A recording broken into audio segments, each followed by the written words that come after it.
I'm okay, I'm fine. Kincana, Kincana, teng neng neng neng neng. Ku menahan rasa sakit, rasa sakit. Few moments later. Assalamualaikum warahmatullahi wabarakatuh. Saya Sylvia Ramadhani dari Ex Keperawatan SMK Bakti Bangsa. Di sini saya akan menjelaskan tentang rantai makanan dan jaring-jaring makanan. Langsung saja ke videonya. Di sini yang pertama ada rantai makanan. Apa sih rantai makanan itu? Jadi, rantai makanan adalah proses makan-memakan antar makhluk hidup dengan urutan tertentu untuk kelangsungan hidup masing-masing dalam suatu ekosistem. Rantai makanan melibatkan organisme dalam tingkatan-tingkatan yang disebut dengan tropik. Urutannya adalah satu produsen organisme yang bisa membuat makanannya sendiri atau disebut juga autotrof. Contohnya adalah tumbuhan di daratan dan fitoplankton di lautan. Lanjut, konsumen satu organisme yang bergantung pada produsen untuk kebutuhan makanan sebagai sumber energi. Konsumen tingkat 1 biasanya ditempati hewan herbivora atau ikan-ikan kecil yang berada di lautan. Konsumen 2, organisme yang memangsa konsumen di tingkat 1 biasanya merupakan organisme karnivora, herbivora, atau omnivora. Manusia termasuk dalam konsumen di tingkat 2 ini. Dekomposer organisasi pengurai dalam suatu rantai makanan yang berfungsi menguraikan organisme mati untuk memelihara kestabilan suatu ekosistem. Organisme yang masuk dalam pengurai adalah bakteri, cacing, dan jamur.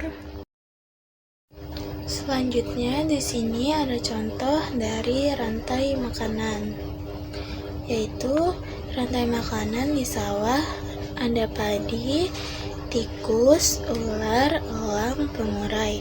Dalam hal ini, padi sebagai produsen penghasil makanan, menghasilkan makanannya sendiri dengan fotosintesis.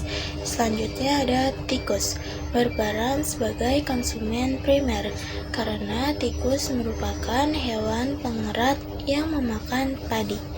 Tikus memakan padi untuk kelangsungan hidupnya. Selanjutnya ada ular, sebagai konsumen sekunder, karena ular merupakan pemakan hewan lainnya atau karnivora, dan ular memakan tikus sebagai sumber energinya. Yang terakhir, selanjutnya ada elang, yaitu konsumen puncak. Elang memakan ular untuk kelangsungan hidupnya. Nol pengurai, perannya mengurai elang yang mati agar zat-zat dan nutrisinya dapat diserap kembali oleh tanah, yang nantinya nutrisi yang dihasilkan pengurai diserap oleh tumbuhan untuk proses fotosintesis padi.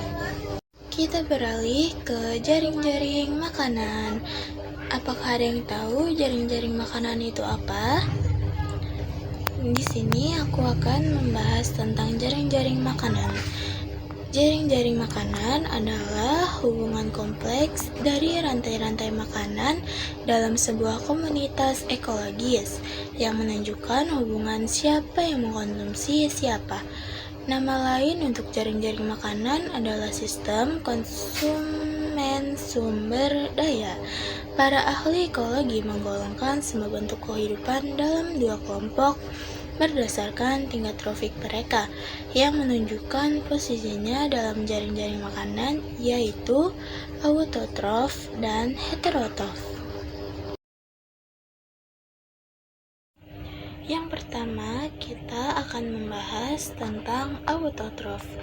Autotrof adalah organisme yang menghasilkan senyawa organik kompleks menggunakan karbon dari zat sederhana seperti karbon dioksida, umumnya menggunakan energi dari cahaya atau reaksi kimia anorganik. Yang kedua ada heterotrof.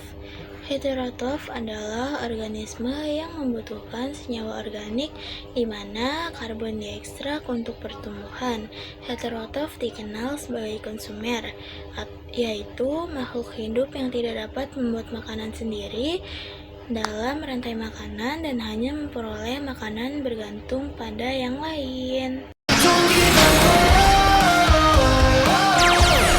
Don't